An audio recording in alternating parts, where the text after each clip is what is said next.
오늘 우리에게 주시는 하나님 말씀은 요한계시록 1장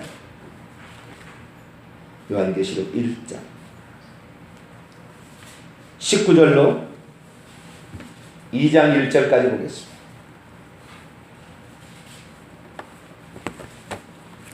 요한계시록 1장 19절에서 2장 1절까지 말씀.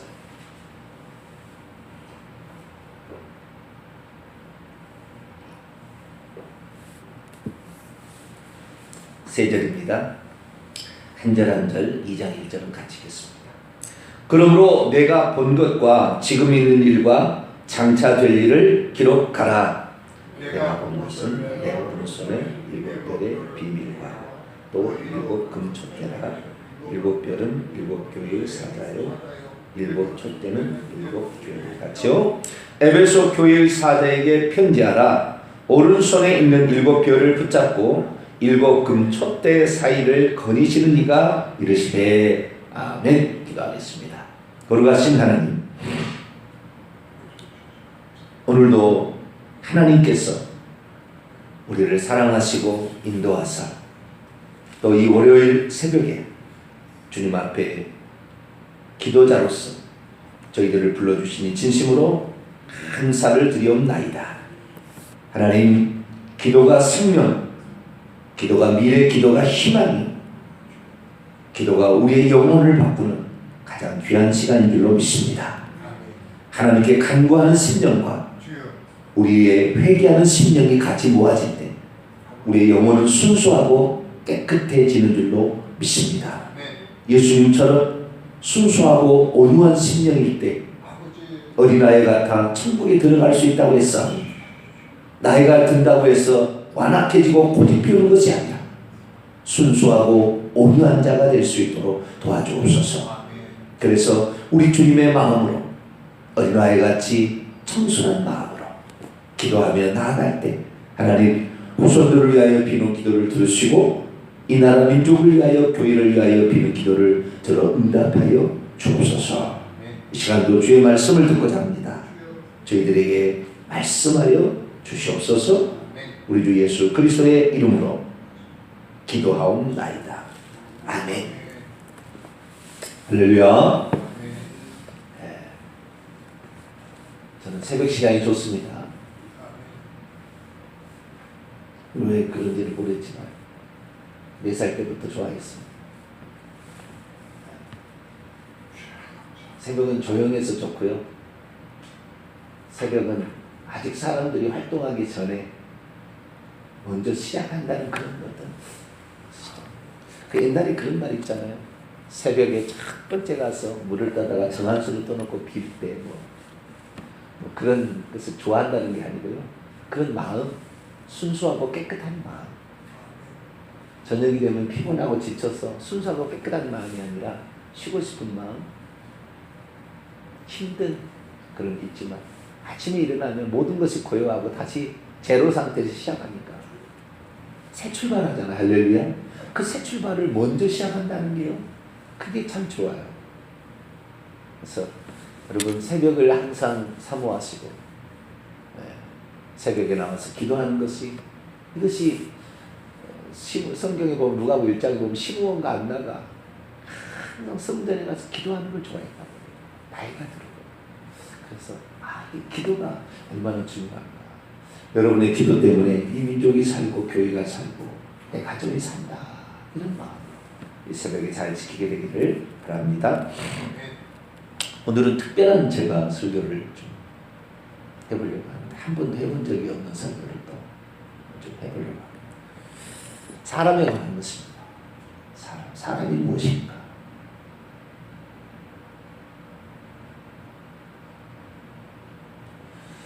사람이 대체 뭘까? 일반적으로 세상에서는 사람은 만물의 영장이다, 그렇게 표현합니다. 만물에서 가장 뛰어난 최고의 존재, 이것은 인간이라 그렇게 얘기하는 것이죠.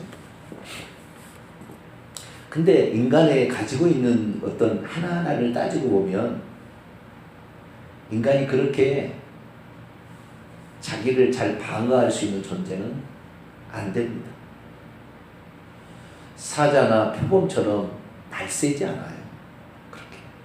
저 100m 달리기 총알탄 사나이를 제외하고는 우리는 그렇게 날쌔지 못해요. 그 다음에 사자나 표범처럼 이렇게, 사자나 이렇게 호랑이처럼 앞발이 세서 한 방울 탁 쳐버리는 사람, 그냥 동물도 딱 떨어버리잖아요. 황소도 탁 쳐버리면 툭 떨어집니다. 그럼 목을 확 물어버리죠. 그렇게 어떤 힘이 센 것도 아니죠. 개처럼 코가 좋아가지고 냄새를 맡으면은 솔리길 냄새를 맡친다는. 개는 얼마나 많은 먹물가의 냄새를 이게 맡아가지고 화약을 찾아내고 저기 폭탄을 찾아내잖아요. 사람이 어디서 묻혀있는데 찾아내잖아요. 그렇게 코가 예민하지도 않습니다. 또한 독수리처럼 눈이 좋아가지고 막 저기 산토끼가 있는지, 저거 그 다음에 쥐처럼 생겼는데 큰 동물이 있어요. 뭔지 잘 모르겠는데 그런 걸 탁 보았다가 그냥 탁 가다가 하늘에 삑 나서 눈이 좋다. 그 눈이, 독수리 눈이 대단합니다. 쫙 가다가 쫙 가지고 그냥 정확하게 어떻게 발톱이 말이죠. 발톱이 얼마나 날카로운지, 얼마나 센지 아세요? 이렇게 마귀알몸처럼 생겼어요. 발톱이 착 잡아버리면 말이죠. 물고기도 낚아채버리고요. 물속에 있는 고기를 어떻게 고기가 낚아채는지 모르겠어요. 나는. 우리 사람 손이 그렇게 특별한 것도 아니고, 세상에 있는 그 어떤 동물들에 비교하면요, 하나하나를 보면은 영 좋은 게 없어요. 그런데 오직 하나 뭐가 있냐면, 인간은 하나님의 형상과 모양대로 지어진 영역이 있다는 거예요. 그게 영혼이라는 거예요. 영혼. 할렐루야. 이 영혼이 하나가 더 있어요. 근데 그 영혼을 뒷받침해주는 가장 가까운 존재가 두 가지가 있는데, 하나는 머리예요. 머리. 하나는 마음이에요. 머리하고 마음이 영혼은 아닙니다. 근데 가장 가까워. 이게 그 영혼이 뭔지에 대해서 가르쳐주는 가장 가까운 존재가 이 IQ, 마음 EQ예요. 이런 것이 있어요.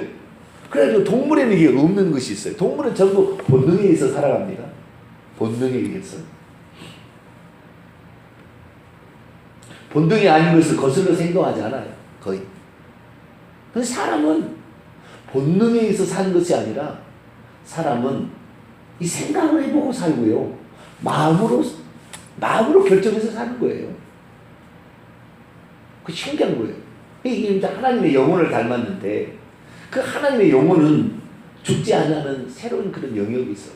그래서 이 사람을 뭐라고 하냐면, 세상은 만물의 영장이다. 그건 뭐냐면 머리가 있고요, 마음이 있어서 독수리처럼 눈이 안 좋아도 말이죠, 망원경을 개발해가지고 독수리보다 더 좋게 바라볼 수도 있습니다. 사자나 호랑이처럼 날쌔지 않아도 비행기를 만들어서 이동할 수가 있어요. 그러니까 사람의 머리가 그렇게 하나님의 영혼을 닮은 어떤 그게 있어요. 그래서 그것을 통하여 우리는 무엇을 만들어낼 수 있는, 창조는 아니지만 있는 것을 만들어낼 수 있는 능력을 주었어요, 인간이. 그 인간은 끊임없는 개발을 하는 거예요. 이 휴대폰을 우리가 가지고 있지만 옛날에는 전화만 했잖아요. 문자만 보내고. 근데 지금은 모든 소통을 이걸로 다 해버립니다. 전 세계에 850억 개인가 이 휴대폰 보급량이요. 애들까지, 특히 대한민국은 최고로 앞서갑니다.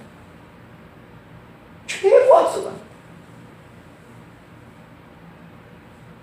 이렇게 머리가 좋아져가지고 안 되는 게 없잖아요. 그런 시대가, 이 머리가 그렇게 뛰어나다는 거예요. 근데 그것이 어디서 왔느냐? 인간만이 하나님의 지혜로움을 닮아서 그런 겁니다. 할렐루야. 그거 신기한 거예요. 다른 동물들은 다 한 가지만 줬어요.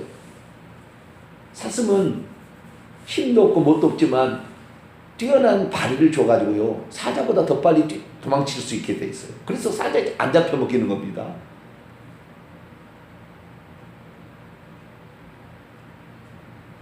근데 이 사람에게 주신 그 지혜나 이런 것들이 인간은 좀 특별하다는 거예요. 왜? 봤더니 하나님과 똑같은 모습을 지녔어요. 예수님이 인간의 모습으로 왔는데 우리는 거꾸로 생각해야 돼요. 예수님은 선지하셨어요. 먼저 계셨어요. 우리보다. 근데 그분이 어떤 모습으로 왔느냐? 사람의 모습으로 왔어요. 그러면 우리가 뭐냐? 고린도후서 4장 4절을 한번 찾아볼까요? 고린도후서 4장 4절.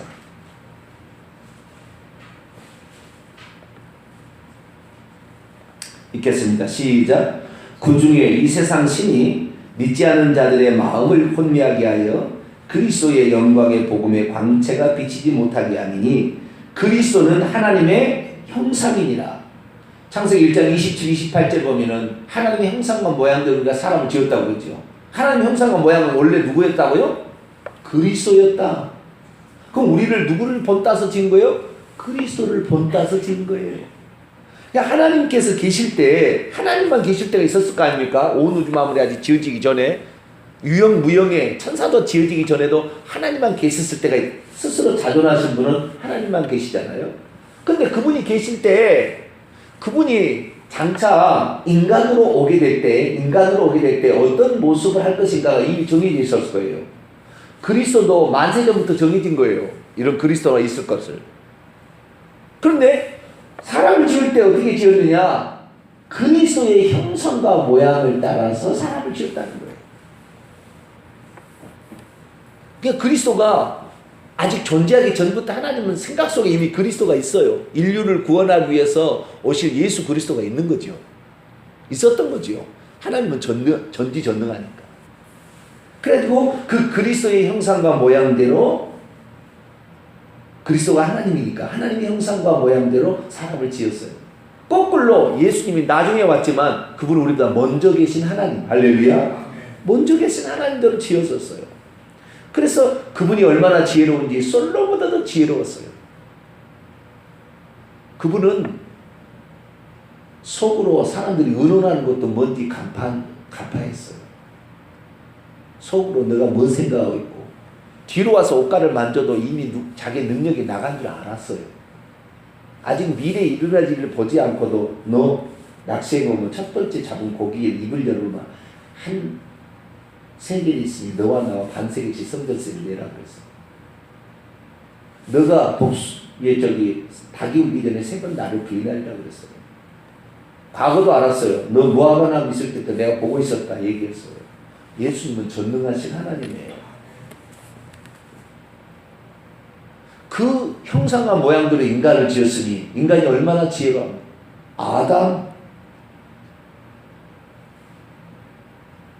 모든 동물들, 식물들의 이름을 다 지어줬어요. 우리는 모르겠어요. 10가지만 새로운 걸 지어라면 못 짓겠어요. 이거 반죽이, 우리는 반죽이라고 알고 있지만 이거 이름을 지어보세요. 반죽이 말고. 음성, 재생, 증폭기 뭐 만들 수 있다고 봅니다. 알고 있는 그 정보가 있으니까. 그런데 또 다른 말로 만들어 보라면 네모난 음성 상대 말 만들기 쉽잖아요. 근데 아담은 그렇지 않았어요. 아주 지혜로웠어요. 그런데 여러분 뭘 알아야 되냐면 이 얘기하려고 그러는 거예요.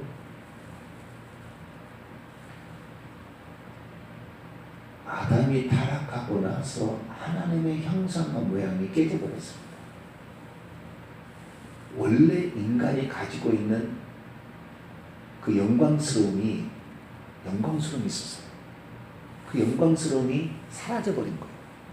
그래서 인간은 그때부터 그 영광스러움은 동물들이 그냥 복종했어요. 지금은요 사자가요 사람을 잡아먹기도 합니다. 잘못됐다가는. 근데 옛날에는 감히 범접을 못했어요. 아무리 포악한 동물이라도. 그런 영광스러움이 있었어요. 위험이 어떤 게 있었다니까 인간에게. 그걸 어떻게 알 수 있느냐? 인간의 형상과 모양이 아직 깨지기 전에 그 아담을 창조했을 때 그 모양을 그대로 기록한 기록이 있어요. 성경 말고. 사람이 글자를 이렇게 개발했는데 이 글자가 히브리어가 글자잖아요. 히브리어는 거꾸로 씁니다. 옛날 우리 한자 쓰듯이 오른쪽에서 왼쪽으로 써가는 거예요. 왼쪽에서 오른쪽에 안 써가고. 아시겠죠? 위에서 아래로 써가거나 오른쪽에서 왼쪽으로 써가는 것이 히브리어 글자입니다. 히브리어 글자인데 그 히브리어 글자가요, 점 하나가 들어가고 안 들어가에 따라서 뜻이 달라져요. 그렇기 때문에 1.1획도 틀림없다는 말은 그 말이에요. 히브리어에서 나오는 거예요. 그런데 이 히브리어가 천국에 있는 글자입니다. 천국에 갈제 글자는 히브리어예요. 이런 얘기 처음 들어봤죠. 천국 가시면 알아요. 천국에 있는 글자예요. 하나님이 글자도 다 만들어 놓은 거예요. 그래서 인류에게 가르쳐 줬어요. 그런데 이 인류에게 이 글자를 하나님이 가르쳐 주기 전에, 이 글자를 가르쳐 주기 전에 이 글자를 모세는 알았을 거 아닙니까? 그러니까 기록으로 남겨놨겠죠. 어떻게 해서 글자가 히브리어 글자가 되는지 알 수는 없지만 창조가 BC 1500년, 1446년경에 쓴 성경책이 있었다 이 말이죠. 그런데 이 인간이 이 글자를 만들기 전에 그림을 그리기 시작했습니다. 글자가 없을 때는 표현을 해야 되겠는데, 그럼 지혜는 있잖아요. 아직 완전한 지혜는 없어요. 아담이 가지고 있는 지혜는 상실돼가지고 완전한 지혜는 없지만 그래도 동물보다는 더 뛰어난 지혜가 있다 이 말이죠. 그 지혜를 가지고 그림을 그려놨는 거예요. 오래전에 보면은 벽화가 있는 거예요. 동굴에다가 벽화를, 자기들 일상생활을 벽화로 그려놓는 거예요. 우리나라도 울중 어디가 가면은 거기 산중에 고래가 그려져 있어요. 옛날에 거기가 고래가 살았다는 것을 알고 있어요. 그래서 이 그림을 남겨놓은 거죠. 그래서 그 그림이 축소되면 그림 글자라고 그럽니다. 그림이 문자가 된 거예요. 그게 바로 한자입니다. 한자는 상형 문자입니다. 그림으로 뜻을 표현해 주고 있는 거예요. 이 글자는 상형 문자가 아닙니다. 아시겠죠? 그러나 옛날은 그 글자 자체가 뜻을 포함하고 있어요. 이 글자는 우리 한글은 상형 문자가 아닙니다. 글자가 뜻을 포함하고 있지 않아요. 음성을 통하여 그 의미를 아는 것이 글자가 자체가 의미가 있는 건 아닙니다. 기억력은 합쳐가지고 그것을 따고 뜻을 알 수 있는 게 아니죠. 그런데 옛날에 한자는 그러지 않았다는 거예요. 근데 그 한자를 보게 되면 이 한자를 쭉 찾아 올라가게 되면 언제 이것이 한자가 정리가 되는지가 나와요. 이게 BC 120년경입니다. 예수님이 태어나기 120년경에 중국의 허신이라는 사람이 설문해자라는 것을 책을 냈습니다. 뭐냐? 한자는 이런 뜻이다. 그림으로 그려놨는데 이 그림의 뜻이 뭔지를 설명을 해놓은 거예요. 이것은 오래전부터 있었던 건데 사람들이 이제 다 알도록 하기 위해서 공식적으로 사람 가르치기 위해서 설문해자라는 걸 만들었어요. 그래서 한자를 써놓고 이것이 무슨 뜻이라고 설명을 해놓은 거죠. 그런데 이 한자가 어디서 이 사람 설문해자 허신이라는 사람이 어디에서 이 글자가 나왔을까 하고 계속 올라가 보니까 은나라 시대에 거북이 등에다가 그 그림을 남겨놓은 거예요. 원형들이 남아있는 거예요. 지금도 그게 있습니다. 그래서 이 은허 유적이라고 은나라의 그 유적이 있습니다. 조개에다가도 그림을 그려놓고 거북이 등에다가도 그림을 그려놓은 거예요. 그것이 한자가 다시 BC 120년경에 한자의 원형이 거기에 나오고 그것이 좀 발달되어 가지고 그 한자가 된 거예요. 그리고 그걸 설명해 놨어요. 그것까지 다. 그래서 그 글자를 찾아보니까 창세기 1장부터 11장까지 아브라함이 아마 문자를 썼을 거라고 추정이 되고요. 아브라함 이전에는 문자가 없었습니다. 그래서 아브라함 이전에는 말로만 하고 그림만 그렸어요. 그러다가 아브라함 이후에 글자를 쓰기 시작했던 것으로 추정이 됩니다. 저는 그렇게 추정합니다. 그런데 아브라함이 글자를 남기기 전까지는 전부 이야기가 그림으로 있는데 그 한자를 고래를 찾아가 보니까 창세기 1장부터 11장까지 바벨탑 사건까지 있죠. 노아홍수 바벨탑까지 창조 이야기, 타락 이야기, 그 다음에 노아홍수 이야기, 바벨탑 이야기까지가 다 한자로 다 원형으로 남아있어, 그림으로 남아있는 거예요. 그래서 어떻게 그걸 알아냈느냐?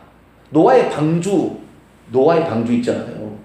노아의 방주를 보니까 배선자에다가요. 배선자에다가 일곱 팔자에다가 사람이에요, 사람이. 그러니까 이 배에 8명의 사람이 탔다라는 말이 나오는 거예요. 그래서 이게 뭔 일이냐 하고 한자를 찾아본 거예요. 그래가지고 찾아낸 것입니다. 창세기 1장부터 11장까지 나와 있는데 그 1장부터 11장까지에 보면은 창조의 역사, 인간이 어떻게 창조했고 어떻게 타락한 역사가 고스란히 한자 속에 다 들었어요. 나중에 이제 그거 한번 재밌게 볼 거예요. 제가 한번 해드릴 텐데. 근데 그 중에 인간이 언제 지어졌는가 나와요. 언제 창조됐는가. 인간은 그 한자의 원형을 찾아보면요, 해가 뉘엿뉘엿 넘어갈 때 지어졌어요. 우리 성경책에는 6째 날 맨 마지막에 지어졌다고 그러죠.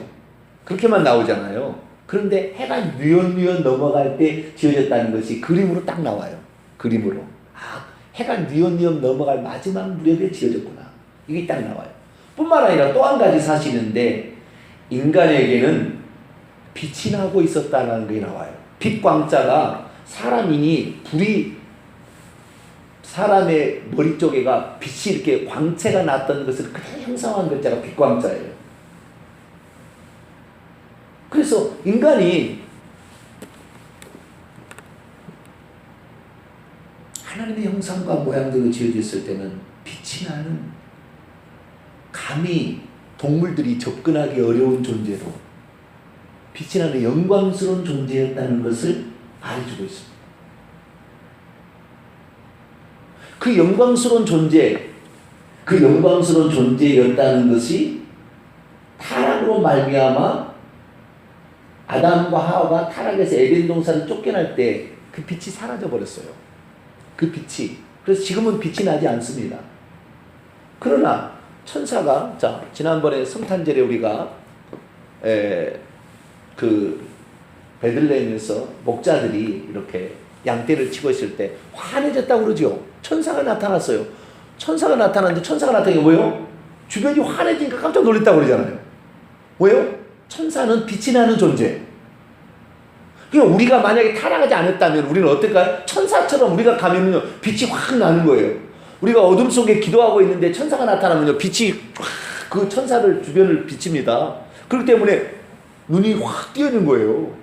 그러듯이 우리 인간도 빛이 나는 존재로 하나님 지었어요.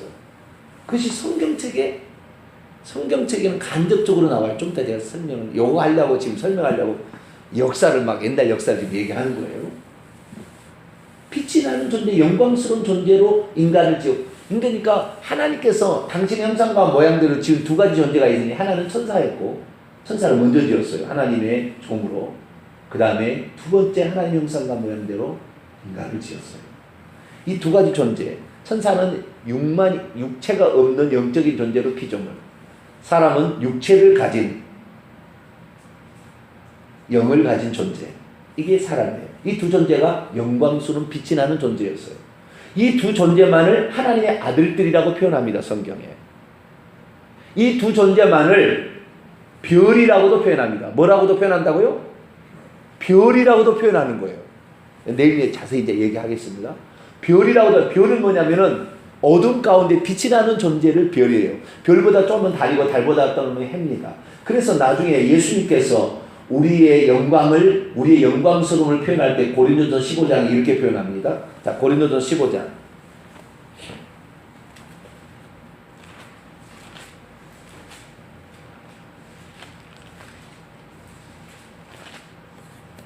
고린도전 15장.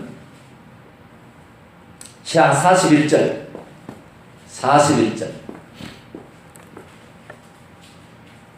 40절에서 41절까지 읽겠습니다. 시작. 하늘에 속한 형체도 있고 땅에 속한 형체도 있으나 하늘에 속한 것의 영광이 따로 있고 땅에 속한 것의 영광이 따로 있으니 해의 영광이 다르고 달의 영광이 다르며 별의 영광도 다른데 별과 별의 영광이 다르도다. 이 세 가지 존재는 빛을 비추는 존재입니다. 빛을 내는 존재예요. 아시겠죠? 빛이 나는 존재들입니다. 이 세 가지 존재가 모든 만물 중에서 세 가지만 빛이 나는 존재예요. 아시겠죠? 자, 창세기 1장으로 넘어갑니다.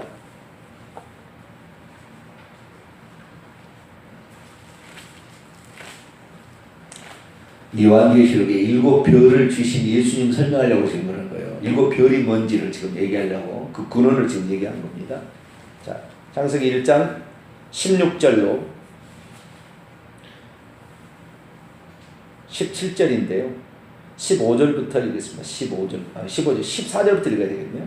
14절부터 17절까지 읽겠습니다. 시작. 하나님이 이르시되 하늘의 궁창에 광명체가 빛이 나는 존재가 있어 낮과 밤을 나누게 하고 그것들로 징조와 계절과 날과 해를 이루게 하라. 또 광명체들이 하늘의 궁창에 있어 땅을 비추라 하시니 그대로 되니라. 하나님이 두 군 광명체를 만드사 큰 광명체로 날을 주관하게 하시고 작은 광명체로 밤을 주관하게 하시며 또 별들을 만드시고 하나님이 그것들을 하늘의 궁창에 두어 땅을 비추게 하시며.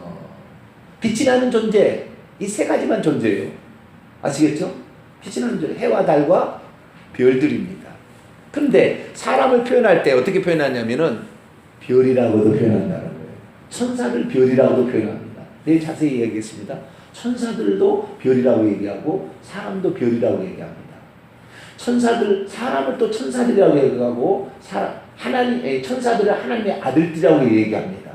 이 영광스러운 존재를 표현하기 위해서 그렇게 하는 것인데 그 영광스러움이 인간에게 있었다는 거예요. 그런데 인간이 타락하면서 하는 이 에덴 동산에서 쫓겨나면서 그 영광을 상실했습니다. 그래서 지금은 그 인간이 그 정말 영광스러운 존재에서 영광이 정말 성경에 예수님은 해와 같이 빛나는 존재, 그렇게 표현됩니다. 떠오르는 해와 같다 이렇게 표현하는데 우리는 그 중에 희미한 별이 된 거예요. 달보다도 더 적었어, 별. 그래서 인간은 원래는 아주 영광스러운 존재였는데 지금은 별처럼 좀 약해졌지만 그래도 빛이 조금 남아있는 존재. 그런데 예수님을 요한계시록 누구로 소개하느냐? 7별을 쥐고 있다는 거예요.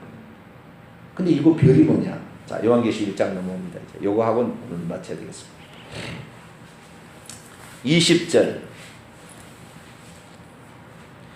2장 1절을 보면 오른손에 7별을 붙잡고 있어요. 예수님이.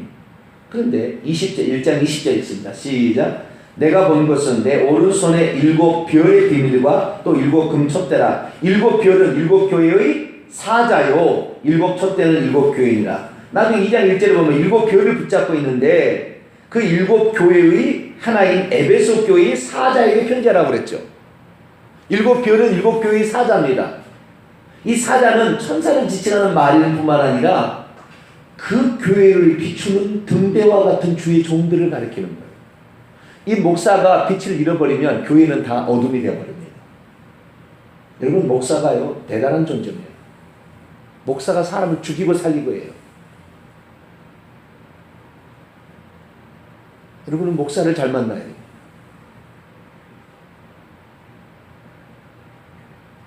이 목사가 그나마 그 교회를 비추고 있는 별이 되는 거예요. 그 별을 붙잡고, 이 별은 천사를 지칭하기도 하고 나중에 사람을 지칭하고, 왜? 영광스러운 존재라는 의미로. 우리는 예수 그리스도를 믿어야 그분이 완전히 우리에게 들어오면 우리가 빛이 됩니다. 참빛 곧 세상에 와서 비치는 빛이 샀나니 요한복음 1장에 나옵니다.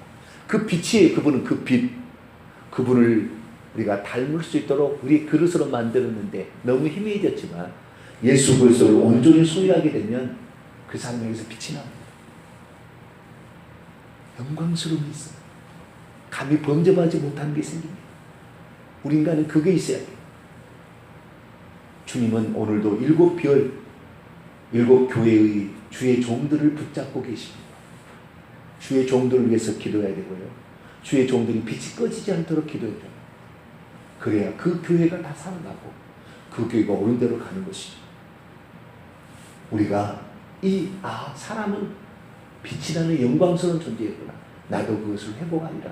기도 많이 하시고 또 말씀을 잘 들어서 빛이 나는 존재로 완전히 바꿔지는 저희 되시기 바랍니다. 걸어가신 하나님, 오늘 예수님이 일곱 별을 쥐고 계시는데 그 일곱 별은 일곱 교회의 사자라고 했습니다. 오늘 교회를 하나님 붙들어 주신데 그 교회의 주의 종들을 붙들어줘야 한 교회가 사는 것을 보게 됩니다. 교회마다 주의 종들을 붙잡아 주셔서 빛을, 예수님을 비추는 참된 빛을 비추는 주의 종들이 되게 해주시고 우리들도 그 빛의 아래서 살아서 어둠을 몰아내고 빛으로 승리하는 우리 모두가 되게 해 주옵소서. 우리 주 예수 그리스도의 이름으로 기도하옵나이다. 아멘. 하늘에 계신 우리 아버지여, 이름이 거룩히 여김을 받으시오며 나라 임하옵시며 뜻이 하늘에서 이룬 것 같이 땅에서도 이루어지이다. 오늘날 우리에게 일용할 양식을 주옵시고 우리가 우리에게 죄 지은 자를 사하여 준 것 같이 우리 죄를 사하여 주옵시고 우리를 시험에 들게 하지 마옵시고 다만 악에서 구하옵소서. 대개 나라와 권세와 영광이 아버지께 영원히 싸움나이다. 아멘.